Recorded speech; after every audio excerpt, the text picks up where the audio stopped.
Mm. We are back at it again. It is me, your host of Peak Graps Mayne, Ep.4, which is technically Episode 5, with yours truly, your number one South African correspondent for all things All Elite, Tembelihle Bonda. Call me Mr. Bonda. That is me. Like to first get this out of the way. I apologize for not being able to upload on Sunday and Monday. It was just giving me problems, man. Like when you try to upload something on YouTube and it takes like forever, and it kept on going backwards instead of saying like it did this thing. It was like 22%, 25%, and then it cut back to 12 for some reason. It's very frustrating, but yeah, that's the reason why I couldn't upload this weekend and on Monday afternoon. But alas, I'm doing the episode now. I don't know, man. I think going forwards, I'm just gonna have to upload on Thursdays because Sundays don't seem too favorable for me now. Uh, Too many technical difficulties. Maybe it's because everybody's in the house and they're using Wi-Fi at the same time and whatnot. But yeah, I will keep on trying though to upload my reviews of AEW Collision because I wanna review both shows as much as Dynamite is the flagship show, but Collision is also as important because it carries over the plot of the episodes, per week. So every Wednesday, every Saturday, they they join together. But yes, I will do a quick touch on what happened on last week's episode of AEW Collision. So it started off with the AEW Women's World Tag Team Championships. So the Divine Dominion were defending their titles against TJ. Successfully defended the belts. Fun match, good opener for the show, and yeah, man. These ladies are not gonna be defeated. They're gonna keep those tag straps for a very long time. Probably until the last day of August. Hint, hint.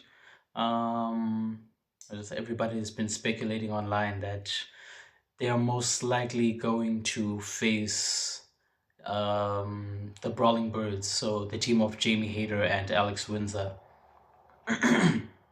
for the tag straps at All In London. And then we had a video package for Swerve versus Brody King ahead of AEW Dynamite Summer Blockbuster.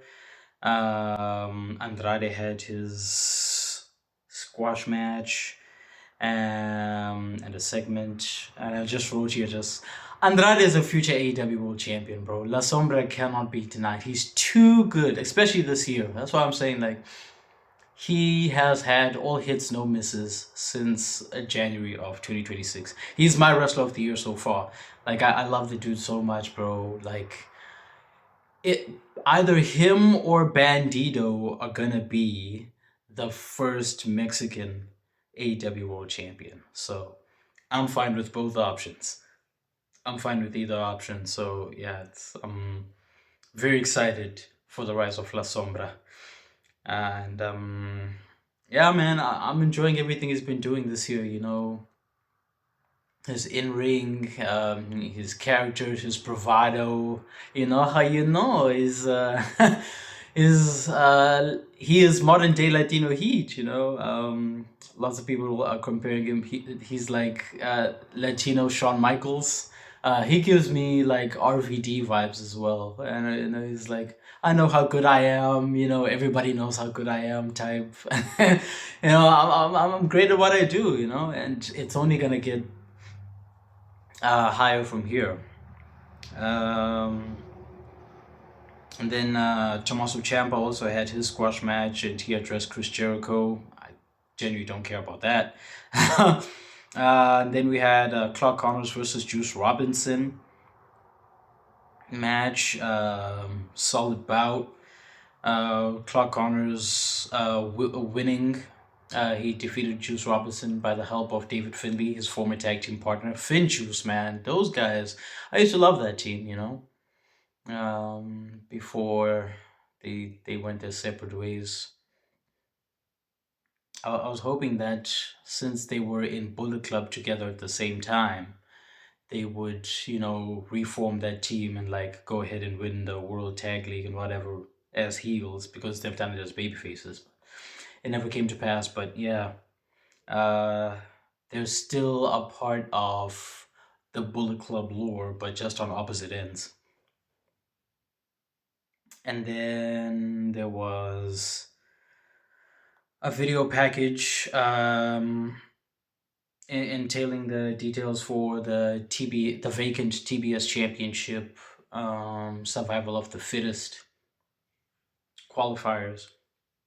So the names in the hat currently are Hikaru Shida, Chris Statlander, Holly Cameron, um, Mina Shirakawa, Queen Aminata, who I want to win personally, and Zeta Steel, the youngest member of the roster, I believe, or one of the youngest members of the roster.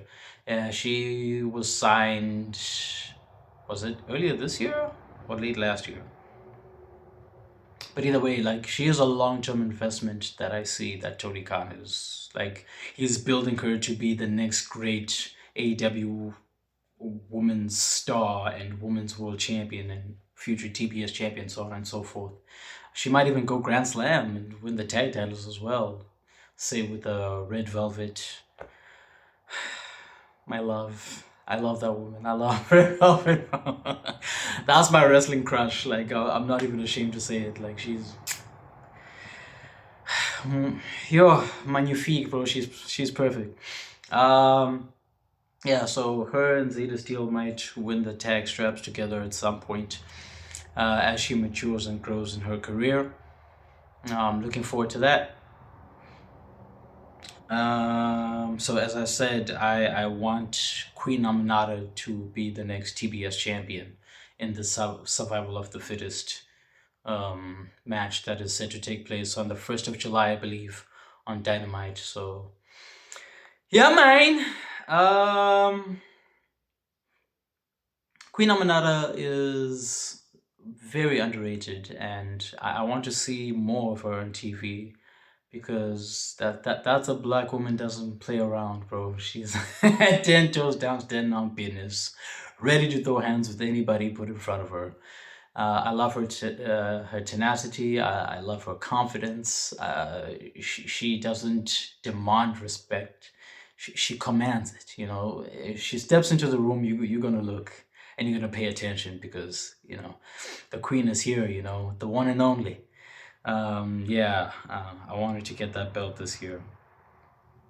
And then we had AEW World Trios Championship match, Conglomeration versus La Facción Ingobernable, consisting of El Toro Blanco Rouge, Sammy Guevara, and Realistico.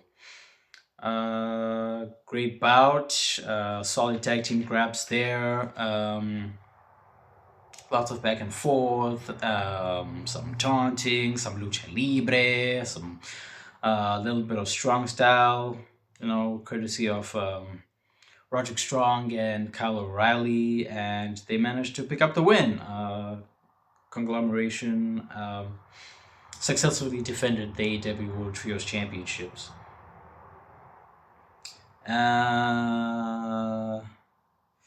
And then in the main event, we had Hazuki versus Persephone in the Women's Owen Hart Foundation tournament. Solid main event, man. Hazuki and Persephone surprisingly have good in-ring chemistry. Um, and it's their first match together. So that is a rivalry that I'm hoping to see not only in AEW, but they can do it in CMLL and Stardom for years to come, Because Persephone, I believe, is 25 years old. She's fresh in the game and she's so good already. She's only going to get better with age. Um, Hazuki, of course, the vet,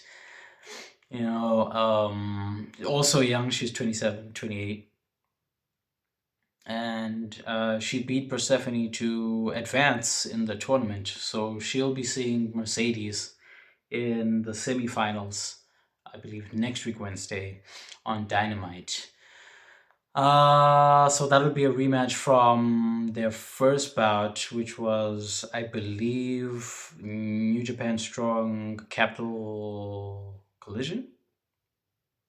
That's back when Mercedes was defending the New Japan Strong Women's Championship against her. I was voted 2024 Women's Wrestling Match of the Year. So I'm looking forward to the rematch. So like after the match, after Hazuki defeated Persephone, Mercedes of course came out and she attacked Persephone because she lost the CMLL World Women's Championship to her last year, and she's sour about that. And if you guys remember, in the last promo she did in December, when she lost all her championships one by one, she said she's not only coming back for gold, she's coming back for bodies. Like she's coming back for more than just um, gold on leather straps. So she's here to avenge all those losses that she had last year. So post-match beat down on Persephone, and then Hazuki came down to try to stop it, and then she also got beat on. Security and personnel came to break up the commotion and sent Mercedes away. And then Hazuki just straight up did Dope Suicida, hitting her nosedive right on her face. She's like, yeah, I'll see you in the semifinals. Like, you're not gonna bully nobody. I know you beat me before, but I'm trying to get my lick back as well in the semis. So that's gonna be a banger of a match. That is also a lot of fun, and I'm very excited for it. But yes, this is officially episode 4, technically 5, of Graps Mayne, the AEW Dynamite Summer Blockbuster episode review.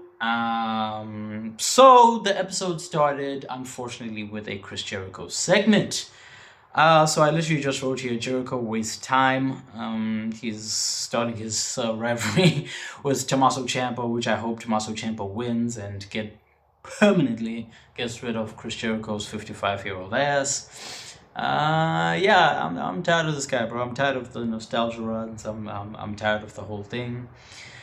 Hopefully it wraps up quickly, because knowing Chris Jericho, his rivalries tend to overextend and go like 6 months and 8 months and sometimes a year, because he just he can't let go. He refuses to let go. It's one of those old guys that thinks he's still in his prime, but he's not. And we're gonna have to suffer through it, unfortunately. But yeah, I don't care for it, so I'm not gonna speak too much on it. They ended up brawling, and yeah, that match is probably set to take place in the next 2 weeks. And then we had a backstage segment with Don Callis and Kevin Knight, current TNT champion, the Jet. So Renee was asking him about the breakup of Jet Speed and the underhanded tactics that Kevin Knight decided to use to successfully defend the TNT Championship against Speedball Mike Bailey last week. And Don Callis was like, hey man, you don't get to bombard my client, my new client, with all these questions. Just let us take care of business tonight. We'll address everything in the ring. And then Andrade pulled up and he was like, Hey man, I hear you.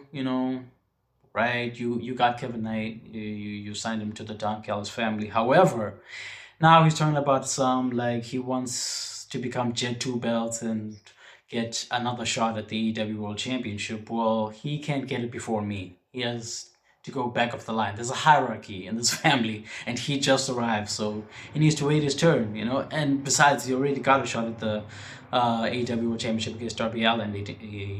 He failed at that, so it's only right that La Sombra, El Ídolo, gets a shot at the big gold. So Don Callis was like, tentatively like just trying to remove him from his face. Like, yeah, I promise you'll get your shot at the AEW World Championship soon. Like, just you have my word, amigo. Like, don't worry about it. Numero uno. Just trying to brush him off because he is more favorable towards Kevin Knight right now. So yeah, man. Listen, Andrade is gonna leave the Don Callis family, especially after today's episode. You can see all the signs are there. He's getting frustrated. He's growing animosity towards Don Callis not fulfilling his promise of getting him his AEW World Championship opportunity, and Kevin Knight leapfrogging him, although he joined the Don Callis family after he did. So yeah, man. Looking forward to Andrade's face turn. Well, he's a big face in my eyes. I don't care what y'all be talking about. I love the dude, and I'm looking forward to his official babyface run after he departs from the Don Callis family and finally becomes Latino AEW World El Campeón. If that's not in the pictures soon, I think it will take place in 2027. It should take place in 2027.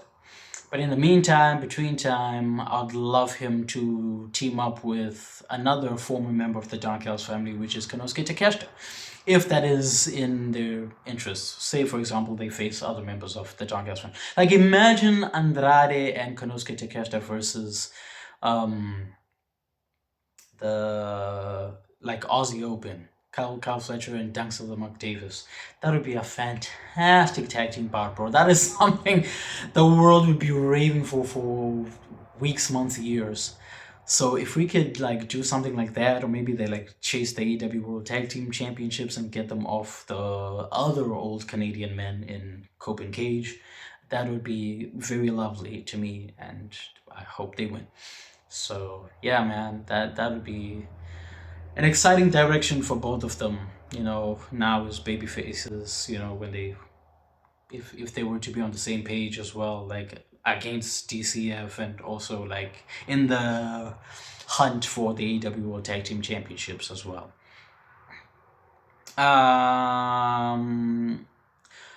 Following segment, John Moxley also wastes our time. He defends the Continental Championship against Shane Taylor. Boo, who cares? Stale, boring. I hate the Death Riders. I can't wait for it to end. Come on, Danielson, bro. Just pull up, bro. Dismantle all this nonsense, because it all started with you when they betrayed you at All Out 2024. And then Mox beat Bryan Danielson for the AEW World Championship at Wrestle Dream of that year as well. And then that was the true beginning of the Death Riders, and it became very stale very quickly for me. I know I'm not the only one, but I have a specific resentment towards this faction, and I can't wait for it to end, man. Because I've mentioned prior, I prefer all those people in that faction separately. They do their best work separately, not together. It just gets obnoxious and overbearing and boring when Moxley is trying to do all these no-sell injuries. You put him in an ankle lock, he cries. As soon as the bell rings, he walks normally. What now? You're not even trying to sell the emotion of what happened literally 2 minutes ago. I'm tired of it, bro. To pack the whole act up. He successfully defends the AEW Continental Championship, and I hope he loses it soon. Shane Taylor deserves better. Here we are. Next segment, we have Kevin Knight and Don Callis' family walking to the ring. And Kevin Knight talks about how he is getting more money with the Don Callis family. And, it's not his fault that Jet Speed is no longer a team. It's Mike Bailey because, they don't see eye to eye. If he had joined him, then maybe this beloved tag team, which I also love very much. It's quite sad that Jet Speed and Proto Sheeta, two great young teams that I very invested in, just like split and have gone their separate ways. Four incredibly talented professional wrestlers who I love together. But character motivations. People want to do their own thing. It happens. It's professional wrestling. There's always one-upsmanship in this business. And Kevin Knight talks about his ambition of becoming Jet 2 belts again and wanting to be the first man to win both the TNT and the AEW Championship at the same time. So he addresses MJF and he calls him out because he's got something for your ass, man. Tells him pull up and come face me mano a mano. And then Darby Allin's music hits for the first time since Double or Nothing. Big match Darbs back at it again to avenge the betrayal of Kevin Knight after his match against MJF where he lost the AEW World Championship. So he shows up behind him. Don Callis runs away like the coward he is. Darby hits Kevin Knight with a skateboard in his back, and it's like, I hope Queens New York was worth it, bro. What you did, the decision you decided to make after, because now I'm coming for your neck. You don't just lay me out and think I'm not gonna do anything about it. I just took some time off to nurse my injuries, but I'm back now, nigga. Well, he didn't say nigga. He's not racist. But yeah, like the type of energy is like, you're not gonna leave me laying and expect me not to do anything about it. So just as he was about to go for a coffin drop, other members of the Don Callis family came in to stop him and had to jump the barricade. And yeah, he's gonna have to recruit some members of his own so that he can deal with the 13 members of DCF. And yeah, that's another thing that I'm looking forward to. I'm guessing that we will have Kevin Knight defend the TNT Championship against the longest reigning TNT champion of all time in Darby Allin, probably at Forbidden Door, if not after or before. So I'm looking forward to that rivalry. It's going to be a lot of fun. Looking forward to see how Kevin Knight tries to snake his way out of this because, he has defeated Darby Allin clean before in a fantastic match in the Continental Classic last December.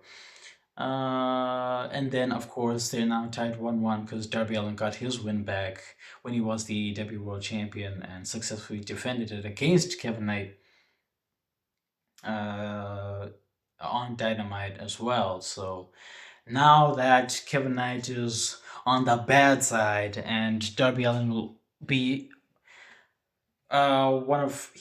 he is, in my opinion, the best babyface in wrestling right now, the best good guy, the best moral compass. Well, now that Hangman is MIA, please come back soon, Cowboy. Miss you so much. I'm looking forward to seeing that dynamic and how the matches play out, going forward. Maybe we might see a triple threat match later down the road. Kevin Knight versus people, Mike Bailey versus Darby Allin. So two guys that he has betrayed, who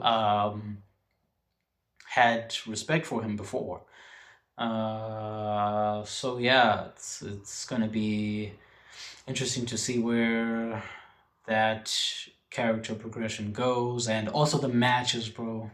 I'm just thinking the matches because match quality is something that I care for a lot.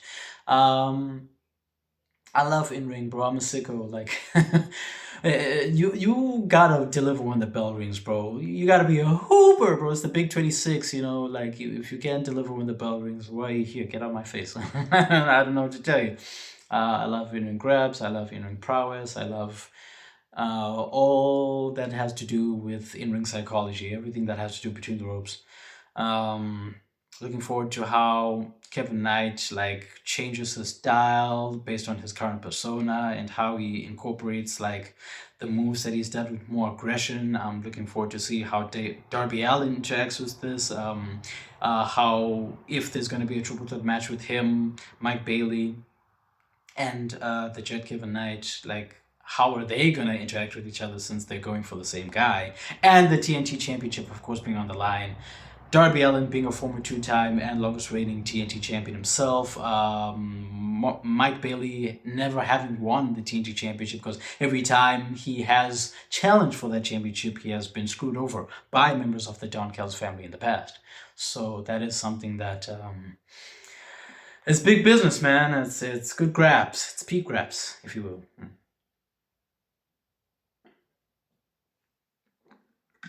Pardon me, I'm parched.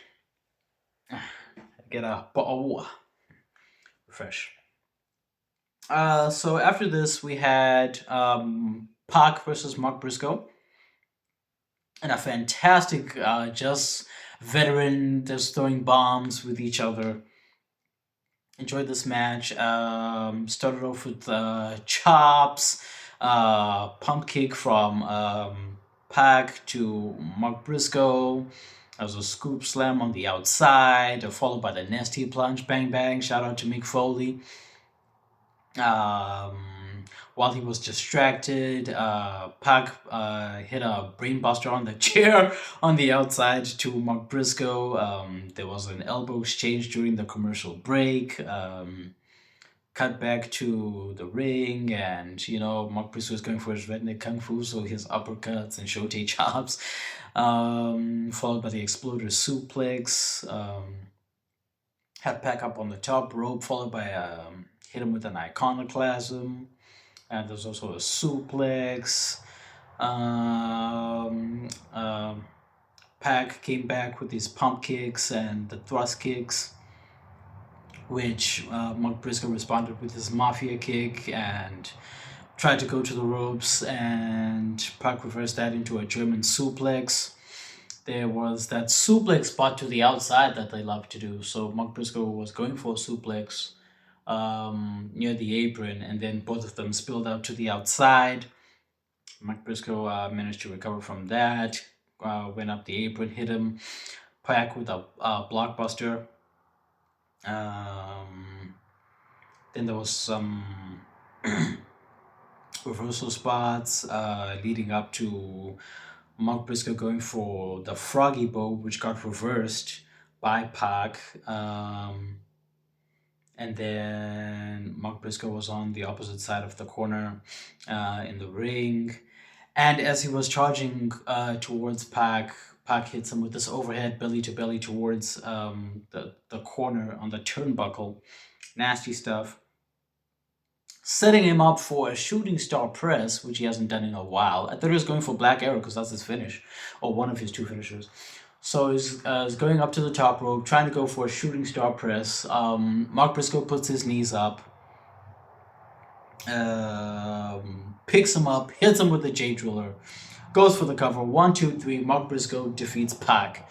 Like straightforward grabs, man. Like two vets just trying to one up each other, of course. I love Pac, and I wish he was doing things by himself. I wish Pac was in the hunt against John Moxley, and I wish he was his opponent for the Continental Championship and wins it. I'd love to see Pac be his own man, because ever since he joined AEW, quite frankly, has been in a lot of faction warfare. Of course, there were times where he did his own thing, but mostly he was like associated with either the Death Triangle, which was him, Penta, El Cerro and Ray Phoenix, or he was a part of Blackpool, Blackpool Combat Club, which then turned into the Death Riders. So I'd love to see Pac again by himself, man. Heel or babyface, it doesn't matter to me, because he's literally one of the best professional wrestlers on earth, dude. Like, ooh. I don't like seeing him as an afterthought to do like John Moxley's dirty work. Like, Pac is right up there on the same level with your Will Ospreays, your Swerves, your Kenny Omegas. your Cal Fletchers, your so on and so forth. Like he should be challenging the likes of Konosuke Takeshita for the AEW International Championship as well. He should be going for Kevin Knight's TNT Championship. He should be putting his name in the hat for the AEW World Championship.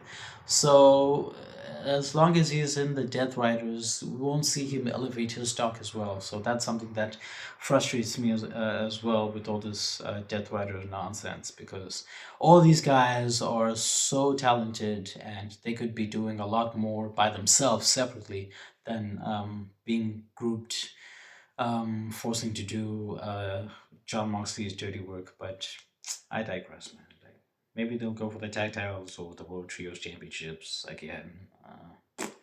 I don't care. Mark Briscoe wins. He beats Pac and he calls out MJF again. MJF pulls up and he's like, I'm not giving you a world championship shot, bro. Like, I don't care what you have to say. I don't care what you're talking about. I've got better things to do, you know. And Mark Briscoe's like, stop being a coward, Max. Like, be a man. Like, man up, defend the championship. Like, why are you ducking me? If you are better than me and you know it, then put the belt to the line and prove it. Like, beat me. But since the last time we fought in this ring, I did beat your ass. So that's why you're cowering. That's why you're ducking me. So Max is talking about how like he doesn't need all this, he ain't got time for it, and he has paid off Lethal Twist to jump Mark Briscoe and attack him from behind, so that they can get rid of him, so that he can focus on other things other than Sussex County Chicken Mark Briscoe. But that plan, of course, fails because. Uh, the thing about MJF is like he doesn't have any friends in professional wrestling because he's betrayed all of them. So he always depends on his money to buy people's loyalty, and this never works. So the conglomeration pulls up and they break all this up. They lay out Jay Lethal, Blake Christian, and Lee Johnson. Send them out, back in, and then MJF is forced to retreat. But before he does, Mark Briscoe grabs the mic again and he tells him, so you're not in charge, you're just an a-hole. And I know something that you don't know, Max, and I spoke to Tony Khan in the back and he has agreed that we need a main event for Forbidden Door coming up on the 28th of June in San Jose, California. And he has proposed that we will have a 12-man tag match. So it'll be me and 5 of my guys, Mark Briscoe, and MJF and whoever he finds or pays off to be his pals for a day. 5 of them. So we'll have 6 versus 6 at Forbidden Door. If Mark Briscoe's team wins, he gets an automatic shot at the AEW World Championship after. But if MJF's team wins, it's null and void, and he doesn't have to defend the title against Mark. But there's some caveat on it, baby. Of course, being the sicko that he is, the match is not going to be a regular tag team Graps match. No. Why would it be that? It's Forbidden Door. It's pay-per-view, nigga. We're live, pal. It's gonna be inside a steel cage. It's gonna be inside a steel cage. And upon hearing this, Maxwell Jacob hair transplant Friedman is furious. He's fuming at the thought of this. He's like, bro, I don't even want to wrestle, let alone regular singles matches on a weekly basis. You are now forcing me to be inside a steel cage too? And I don't know if MJF has ever had a steel cage match. Maybe on the independent scene, but never like on AEW television. So he's like, oh man, I don't have allies, and I have to fight inside a steel cage against 6 psychopaths. Like, he's screwed. Like he's cooked. So now he's gonna have to find guys. More on that later in the episode. So I have a feeling now Tony Khan is going to do this yearly tradition of having either the main event or co-main of Forbidden Door be a multi-tag steel cage match, just like he did last year. If you guys remember, for those who watched Forbidden Door 2025, I love that pay-per-view. It's my pay-per-view of the year last year. So it was Team Osprey versus the Death Riders. So it was inside a steel cage. So it was Osprey, Hiroshi Tanahashi, Darby Allin, fantastic babyface team. Brian knew they wasn't gonna lose. Um, Osprey, Tanahashi, Darby Allin, Kenny Omega, um, Kota Ibushi. Am I forgetting somebody? Yeah, I didn't think it was them versus Death Riders. So Mox, Claudio, was Wheeler in there? And the Young Bucks. So it was 10-man tag inside a steel cage. Beautiful, like a beautiful symphony of destruction is the best way I can describe it. So, you have your top baby faces here, your top heels on the side, and they are going at inside the steel cage. So I think it's going to be an annual thing. And I don't mind it so long as the people in the match are top tier talent, hoopers. So you get great grabs on pay per view as usual because that's the standard for AEW, bro. Like we don't do subpar pay per views. It's always top class. You know what I'm saying? That's what we do. We A+, we S tier guys. And that's what I love about this promotion. It always gives us the best in ring product known to man. So yeah, we're a professional wrestling show. We're first, before anything else. So I'm looking forward to that. How many times have I said that in this episode? But I am looking forward to it. It's true.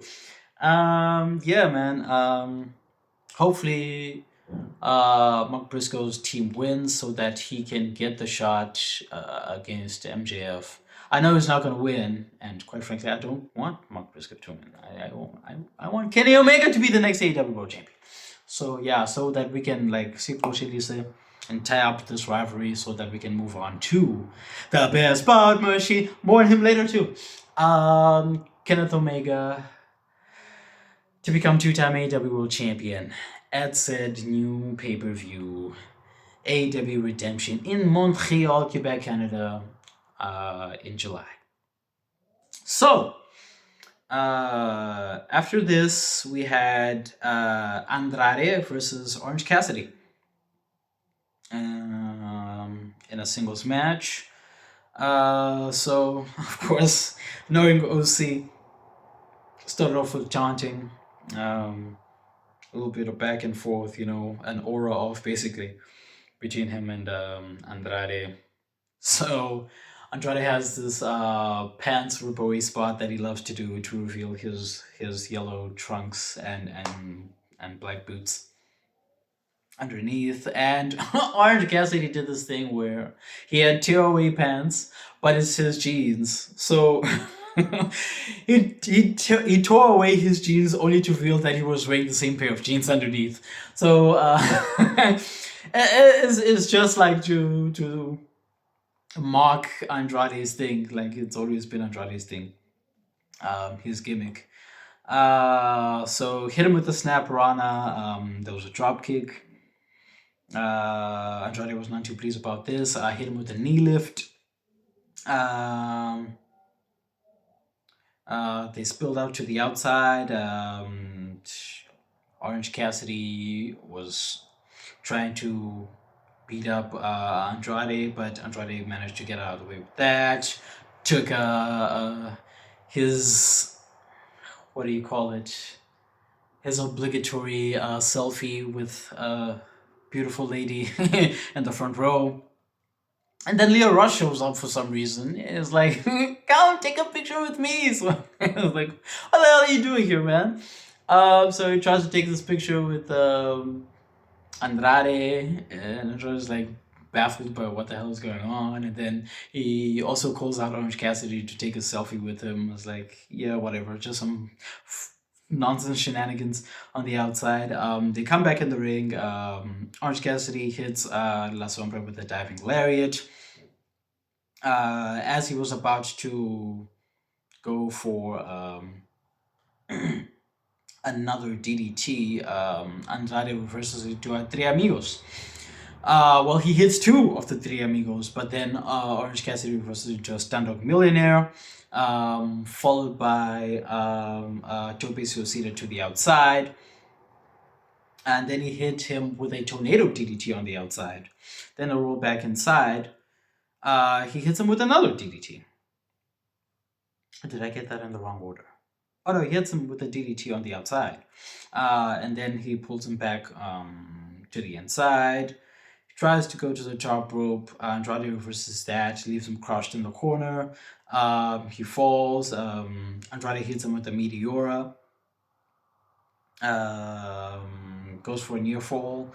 And then Orange Cassidy was going for his orange punch, which got countered by Andrade. As he was hitting the ropes, Andrade tries to go and attack Orange Cassidy again, but Orange Cassidy hits him with a straight right, so almost like an orange punch, but just without the jumping. So it just basically hits him with a straight right punch, followed by a super kick, and then there was a DDT on the ramp. And then a DDT inside the ring again. Huge pop from the crowd. Orange Cassidy is now setting him up for the proper orange punch. And as he was about to go for it, so he's sitting around in the corner, waiting for him to get up, tries to go for orange punch. Freaking La Sombra hits his beautiful patented misdirect elbow. I believe there's a Spanish name for it. Excalibur did mention it on commentary. I don't know if it's Dio de las Mertes. I'll have to re-listen to that again to get the official name of it. So his misdirect spinning back elbow. So basically he's faking you out, like making you think he's going to go for a mafia kick, but then he just turns it into a spinning elbow, knocks this guy's block off, bro, smooth off his shoulders, picks him up, hits the direct message, 1, 2, 3, Andrade picks up the win. Crowd goes crazy, they love it, I love it, everybody's having a good time. Don Callis, of course, happy for his client for now. Says muy bueno, this is what we do. Andrade is a specimen, and yeah, we love him as a part of the Don Callis family. Again, for now. Cuts into the ring. Andrade grabs the mic, and he does his he revels in the crowd. Like Ohio, just giving him all the love, showering him with the love and respect that he has earned, especially this year. And yeah, he just says his his one-liner. How you know? How you know? I said, like, you think you're better than me? How you know? Prove it in the ring. And again, he picks up the win. And then it cuts to backstage segment, or rather like a vignette, whatever it is called. So to Will Ospreay's victory over Mark Davis last week, advancing him to the finals of the Men's Owen Hart Foundation tournament. And he's talking about how, it was a tough victory, of course, because Mark Davis has been getting a lot of momentum and is a lot stronger now than he was since the last time he faced him. But he was able to defy the odds and move on to win and advance to the finals. And he was talking about how nothing's going to stop him now. He's going to go to the finals. He's going to win at Forbidden Door against whoever his opponent is going to be. You're going to see who that's going to be. And he's going to become AEW World Champion this year, bro. In Wembley Stadium, bruv. All in August 30th. AEW World Champion. The Aerial Assassin will be crowned. And yeah, I'm very excited for that, bro. I love Will Ospreay. He's my favorite professional wrestler in the world. I can't wait till he holds that championship in his home country. Everybody screaming at the top of their lungs, Ospreay, Ospreay, as he holds that big, beautiful gold belt over his head, and the crowd goes home happy. And I will be crying my eyes out with tears of joy live in East London, South Africa. Um, and just as he was saying this, his wife, Alex Windsor, pulls up and she gives him a big hug because she was distraught because she has suffered uh, her most crushing loss in the Women's Owen Hart Foundation tournament against Mercedes Monet, the returning CEO.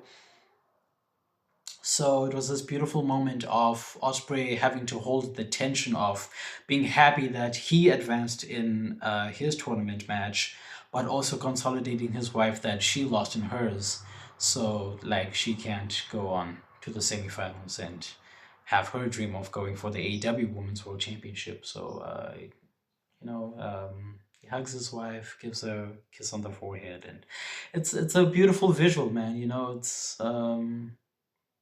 true depiction of art imitating life, a beautiful moment between not just wrestlers but two human beings who had the same goal but they had different outcomes. So it's just a beautiful thing to see a couple share that with us. And yeah, of course the cameraman was pushed to the side. It's like, just let them have this moment with each other, let the lovebirds rebuild and help Alex Windsor get her confidence back after her loss against Mercedes. The next bout was Maya World taking on Sky Blue for in the Women's Own Heart Foundation tournament. So originally it was supposed to be Sari who was going to face Sky Blue in this match, but unfortunately she wasn't cleared on time to compete in the match on Dynamite Summer Blockbuster. So that forced there to be a replacement. And the replacement was said to be Sari's tag team partner earlier in the week, which is Takumi Iroha. Um, if Sari was said not to be medically cleared to compete on the episode of Dynamite against Sky Blue. But then that was also retconned by Tony Khan, like, I think, few hours just before Dynamite began, and he addressed that Sari is not medically fit to compete in the match, unfortunately, and therefore there will be a replacement. I was like, okay, great.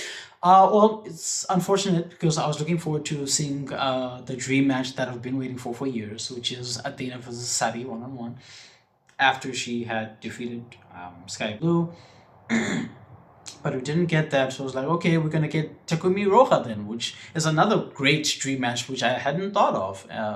That would be something to look forward to. But no, that wasn't the replacement. It ended up being Maya World. So Maya World, condolences to her family. She just lost her brother earlier this week.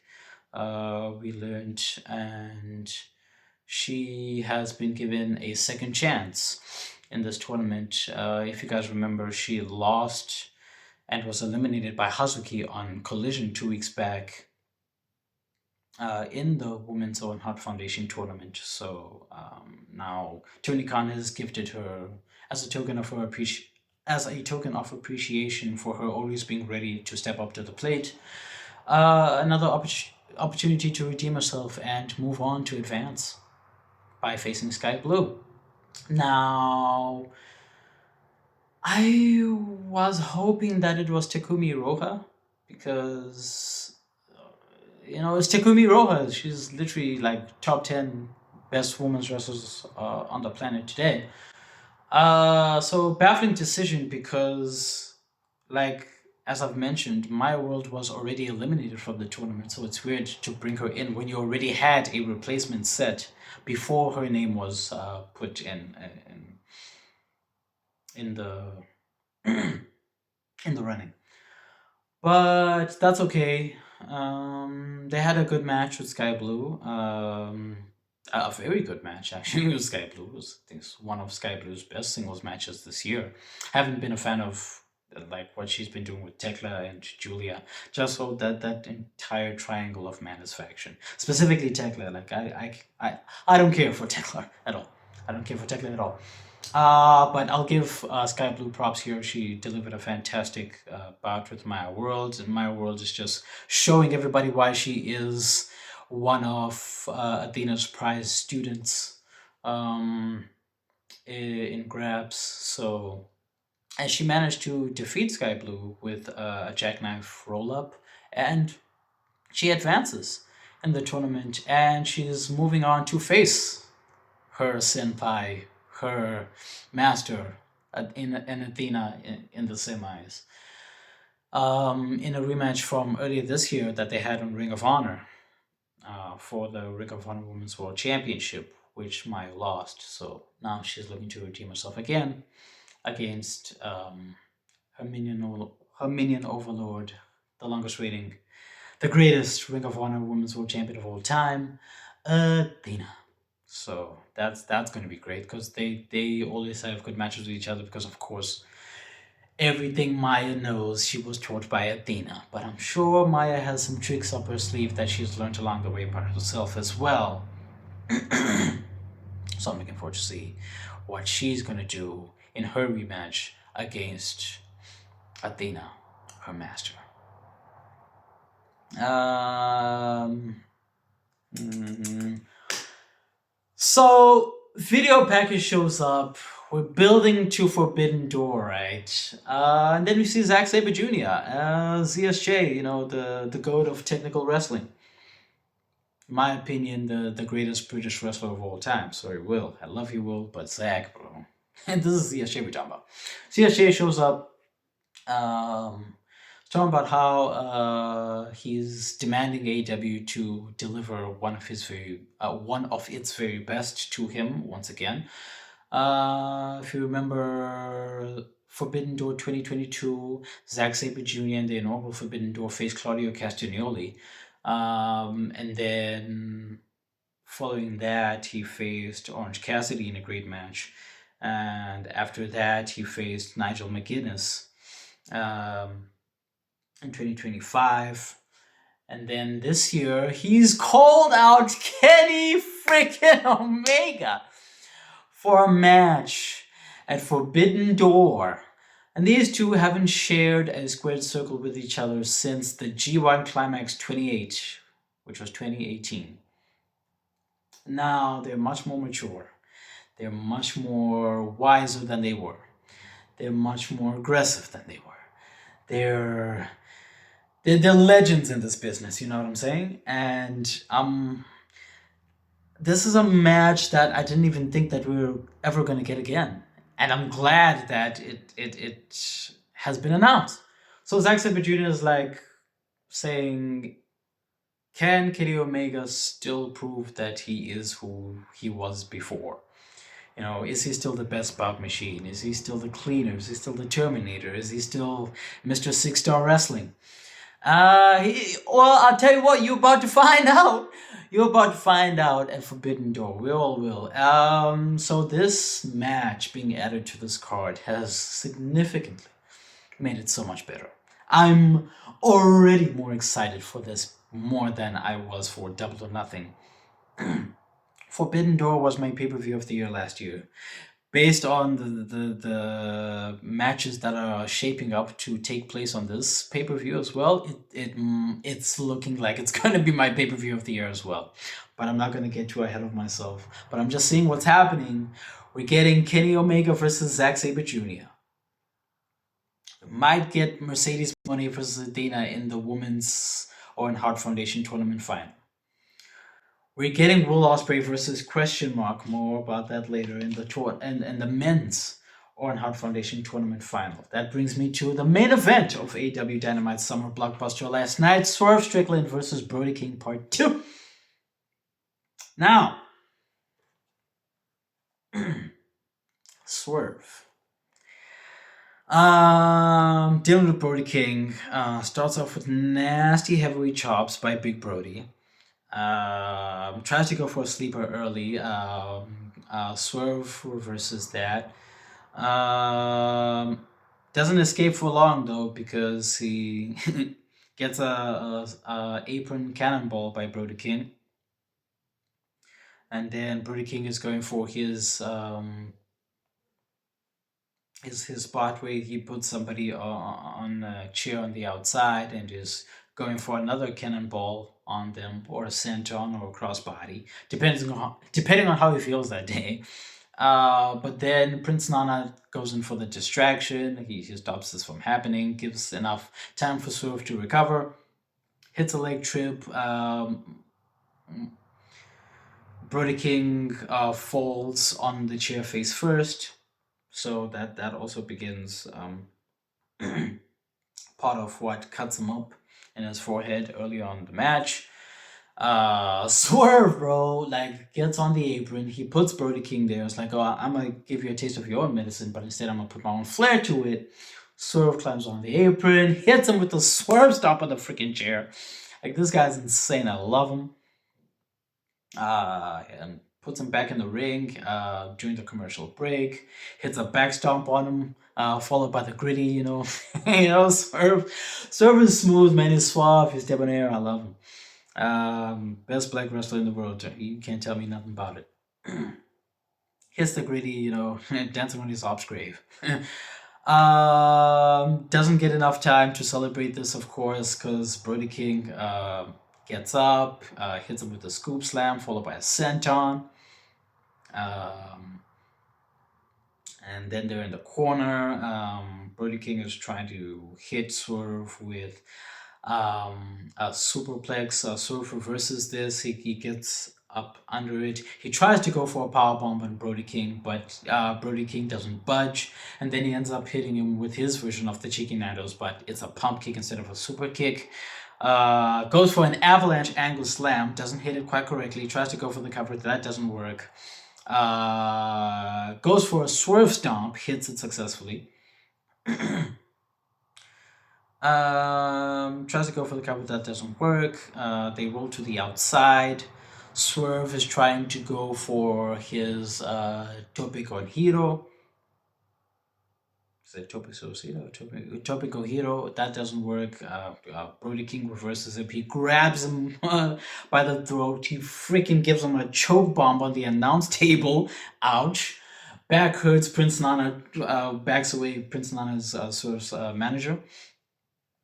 Prince Nana backs away in a panic, like, oh damn, Swerve might be hurt here. His spinal, man, his back might have broken his back. Hits him with this choke bomb on the announce table. Gives him some more nasty chops. They get back in the ring. Swerve tries to go for a pump kick. Brody King no-sells it. Hits him with a freaking snapback suplex.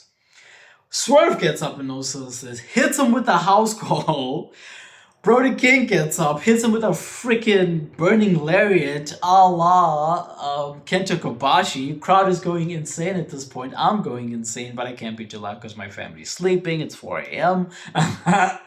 So these guys, they have incredible in-ring chemistry. I love it every time they square up in the ring. They always give us magic. Both men are laid out. Brody King manages to recover. He gets up, goes for another sleeper hold, but Swerve reverses it and pulls him towards the exposed turnbuckle spot. Brody King hits his head, busts him open, Crimson Mask. Swerve goes for a house call again. Brody King no-sells it. It's like, oh man, what am I going to have to do to put this big guy down? He goes to the top rope. He hits an avalanche house call. Goes for the cover. Brody King kicks out. Crowd is elated. Loses their minds. Swerve is panicking. Like, what is it going to take, bro? Like, I just kicked this nigga in the back of his skull and he's still fighting. No problem. Tells Prince Nana to get up and distract Aubrey. the ref. This doesn't work. Brody King picks up Swerve, hits him with a corner Death Valley driver, hits him with a cannonball, hits him with a combination with the sit out Texas pile driver, goes for the cover. Swerve kicks out. Now, Brody King is like, his face is covered with blood. Can barely see, wipes the blood out of his eyes, tries to get up, looking for another burning lariat. Um, no, he goes for the Gonzo bomb. That is reversed. Swerve accidentally bumps into Aubrey. Aubrey gets distracted. Prince Nana enters the fold. I think he hits Brody King with the ring bell. Now he's knocked loopy. Swerve capitalizes on this, hits Brody King with a Gringo Killer. Or Vertebreaker. It's no longer called a Gringo Killer. Shadow Homicide. Hits him with it. Goes for the cover. 1, 2, 3. Swerve is advancing to the Men's Owen Hart Foundation Tournament Final. We're getting Swerve versus Will Ospreay as well at Forbidden Door. We're gonna get Kenny Omega versus Zack Sabre Jr. on the show. We might get Konosuke Takeshita versus Kyle Fletcher versus Kazuchika Okada in this show. We might have Mercedes Moné versus Athena, most likely, in the Women's Owen Hart Foundation Tournament Final. We're having Swerve versus Will Ospreay, a rematch from theirs 2 years ago at Forbidden Door, in the Men's Owen Hart Foundation Tournament Final. We're getting a 12-man steel cage match in the main event. Tony Khan knows how to cook a pay-per-view every single time, without fail. This guy has mastered how to build, how to book a pay-per-view, a big fight feel show, an event that can't be missed. So it's a good time to be a wrestling fan, bro. It's a great time to be a professional wrestling fan. All Elite Wrestling, it'll always have my heart. The more they do things like this, the more they keep me intrigued, the more they keep me inspired to do my podcast, to tune in to these shows, to write my think pieces, to, like, assess and analyze and do all these things, because professional wrestling, in my opinion, is the greatest art form known to man.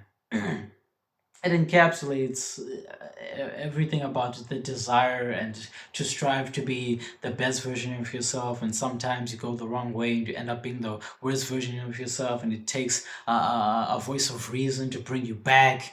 And I love it, man.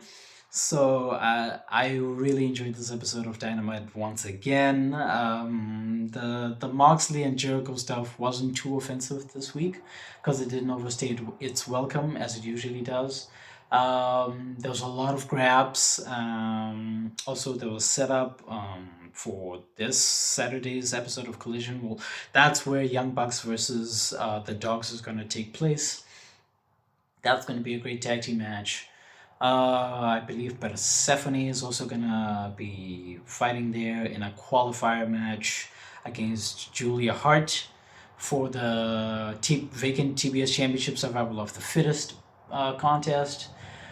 And yeah, man, listen, it's sunshine and rainbows. I'm happy now. No. Like, a lot of exciting things have been set up, man. Another solid episode of excellent professional wrestling. I love Graps. It's my favorite thing in the whole wide world. It's nice to be here. And that has been my review of both Collision last week and this episode of AEW Dynamite Summer Blockbuster of 2026. Thanks for watching. I will try again on Sunday to upload. If it doesn't work, I don't know, guys. I might just have to stick to Thursday reviews. I'm not giving up entirely though. Hopefully that this network can just work with me for once, man, so that I can get these things out twice a week. But I digress. Thank you for watching. Like, subscribe, share, tell your friends, tell your friends' friends, tell your grandmother, tell your grandfather, tell your uncle, tell your cousin, tell your niece, tell your nephew. Yeah, that's been me. Had a great time. I'ma hop on out of here. Till next time, I'm out, man. Doses.